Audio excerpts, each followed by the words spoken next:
Les affaires publiques n'ont plus de secret pour lui. Les vrais enjeux. Les vraies questions. Émotionnel ou rationnel. En accord ou à l'opposé. Les rencontres de l'heure.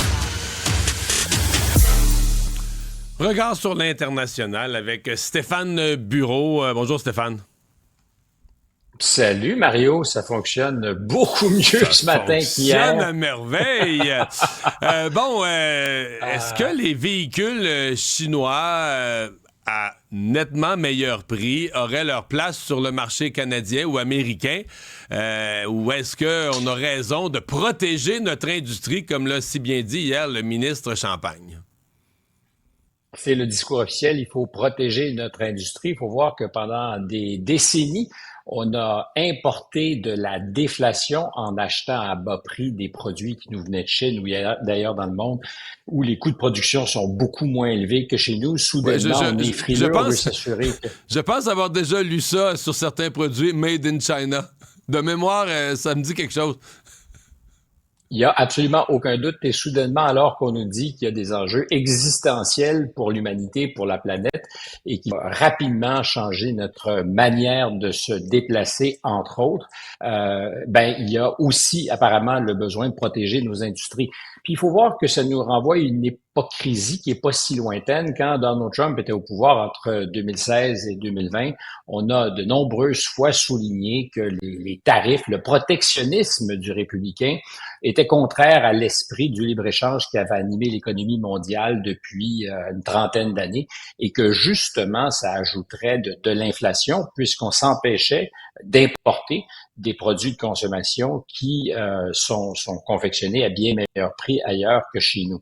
Puis soudainement, on s'est rappelé qu'il fallait avoir une certaine autonomie, qu'il fallait peut-être aussi en matière de sécurité nationale penser au-delà de la défense, mais de ce que nous avions chez nous, des industries qui nous permettaient d'être résilients. La pandémie était un bon exemple. On s'est rendu compte qu'en matière de production pharmaceutique, l'essentiel de ce qui se faisait en Chine.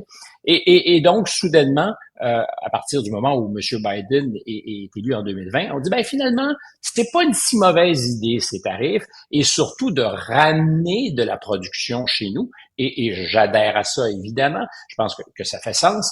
Et on l'a vu, il y a eu une accélération dans des secteurs stratégiques particulièrement. Les microprocesseurs, les États-Unis, l'économie américaine, sinon l'économie occidentale est pour beaucoup couplée à Taïwan, où se produisent la plupart des microprocesseurs. Et comme par hasard, quand on l'a réalisé, surtout avec la menace qui pèse sur Taïwan de la part de la Chine, les Américains se sont mis à rapatrier de la capacité de production, sinon à développer de la capacité de production aux États-Unis, en Arizona particulièrement. Et comme par hasard aussi, on le fait en investissant des sommes colossales. On investit des dizaines de milliards de dollars pour subventionner la production de microprocesseurs, ce qui nous ramène à nos véhicules électriques, Mario. Hier, on apprenait que le Canada imite les États-Unis en imposant des tarifs douaniers costauds, sinon très costauds, 100% sur les véhicules électriques, alors que les Chinois produisent en ce moment de ces véhicules à prix extraordinairement compétitif. Un des enjeux de la transition verte, c'est qu'il faut pas mal d'argent pour s'acheter un véhicule électrique en Amérique du Nord. Puis je parle pas juste de Tesla qui coûte cher. À peu près dans tous les registres de consommation, les voitures électriques sont pas encore parfaitement compétitives. Et les Chinois ont des solutions à 15, 16, 17, 20 000 dollars, mais qu'on ne veut pas parce que notre industrie n'est pas adaptée. Et je pose une seule question dans les circonstances. S'il y a un danger existentiel à notre survie, si la transition verte est le véritable enjeu le plus important, pourquoi ne pas laisser la Chine subventionner la production de voitures qu'on pourrait acheter à meilleur prix? Parce que dans le fond, c'est ça l'occasion. Les Chinois seraient prêts à nous vendre des autos qui sont subventionnées à même les poches des Chinois. D'où le cri des ministres fédéraux de concurrence déloyale, là, que la Chine fait une espèce de dumping ou amène des véhicules subventionnés sur notre marché. C'est pas une espèce de dumping. C'est du dumping, il n'y a absolument aucun doute. Mais je reviens toujours en même temps, parce qu'il y a deux affaires là-dedans. D'un côté, il y a les pratiques commerciales qu'on veut juste et équilibrées. Quoiqu'en d'autres temps, on s'accommodait très bien d'acheter des laveuses-sécheuses à bas prix parce que ce qu'on faisait, évidemment, c'est qu'on subventionnait indirectement les consommateurs occidentaux partout en Amérique du Nord et en Europe. On disait, écoutez, peut-être qu'on a perdu des jobs manufacturières, mais la consommation est aujourd'hui beaucoup plus facile. Les prix sont à la baisse sur à peu près tout. Et là, soudainement, en matière automobile, et je le conçois, c'est un secteur extraordinairement stratégique de nos économies. C'est structurant. Quand tu as une industrie automobile, en général, ça a des effets qui ruissellent un peu partout dans l'économie. Mais on nous dit non, il ne faut pas toucher à ça. Mais de l'autre côté, il y a un danger qui nous menace, c'est celui des changements climatiques. Et plus rapidement on pourra faire cette transition, plus rapidement nous pourrons aussi passer par-dessus cet obstacle existentiel. Alors, si c'était vrai, peut-être qu'on s'accommoderait de ce que des voitures peuvent nous être offertes à prix raisonnable. Surtout parce qu'on n'a pas beaucoup parlé du consommateur hier. Je ne sais pas si tu t'en es rendu compte. Je voulais conclure de ce sujet-là avec ça, parce qu'hier, le ministre Champagne, dans sa conférence de presse, là, il a répondu à une question des journalistes, puis il est devenu très émotif pour dire que c'était la bonne chose à faire. Et là, il est parti une litanie. La bonne chose à faire pour notre industrie de l'aluminium, notre industrie de l'acier, notre industrie automobile. Et à la fin de son énumération assez longue, il a dit « Et les consommateurs ». Puis là, moi, j'ai comme fait « Tout le reste, oui, je pense que c'est défendable.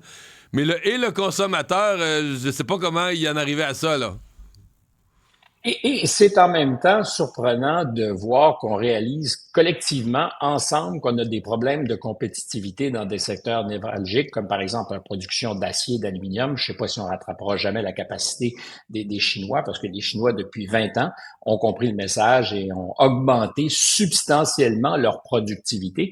Et c'est un véritable enjeu au Canada. Et moins notre dollar est fort, plus on accepte de favoriser nos exportations avec un petit dollar, moins notre compétitivité est grande, parce qu'en général, la compétitivité, elle passe par l'achat d'équipements, de matériel, de pointe qui vient d'ailleurs.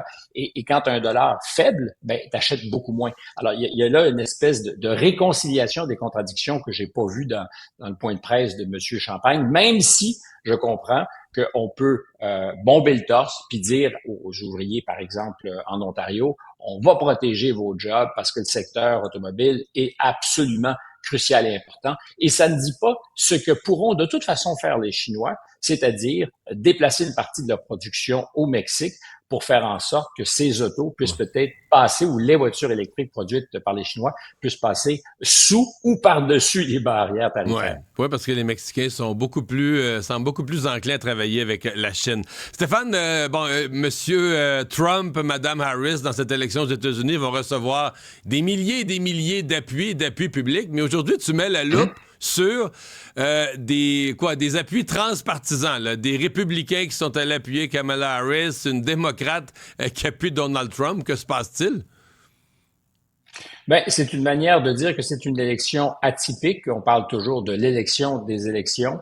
Et du côté des démocrates, c'est de rappeler que il y a chez les républicains beaucoup d'insatisfaits qui pensent que Donald Trump n'est pas parfaitement un républicain. Ils ont pas tort en ça. Je pense que M. Trump a fait une espèce de prise de contrôle du parti, et ce n'est pas le parti républicain qui en ce moment se présente. C'est vraiment le parti MAGA de M. Trump. Alors, il y a beaucoup d'insatisfaits, particulièrement chez les néoconservateurs, qu'on pourrait associer par exemple à Dick Cheney, que les démocrates détestaient pendant la première administration et même la deuxième de George Bush fils, quand on a livré la guerre en Afghanistan et en Irak. C'était le démon incarné. Or, aujourd'hui, cette mouvance néoconservatrice, très interventionniste en matière de politique étrangère, elle est beaucoup sous la tente du Parti démocrate parce qu'elle a très peu de place chez M. Trump.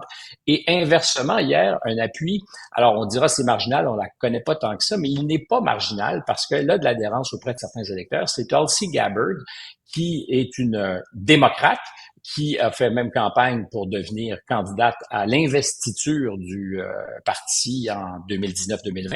A fait une candidature assez sérieuse. Dans un débat d'ailleurs contre Kamala Harris, Tulsi Gabbard l'avait absolument éviscérée lors des primaires démocrates. C'est d'ailleurs pour ça que c'est elle qui entraîne Donald Trump en vue du futur débat du 10 septembre s'il doit avoir lieu. Donc, une ancienne démocrate qui aspirait à devenir candidate aux élections présidentielles, entraîne Donald Trump et lui a donné officiellement, enfin, quand on dit entraîne, travaille avec lui à le préparer pour le débat et l'a appuyé hier. Ça a de l'impact. Alors, certainement pas chez ceux qui vont déjà voter pour M. Trump ou chez les démocrates, mais ça a de l'impact auprès d'une petite frange névralgique. On en parlera tous les jours probablement d'ici le 5 novembre. Les indépendants, les indécis. Tulsi Gabbard, elle est perçue par les indépendants justement comme une indépendante, quelqu'un qui a choisi de faire son deuil des démocrates, qui a une plateforme puissante. Elle fait du podcasting, du balado.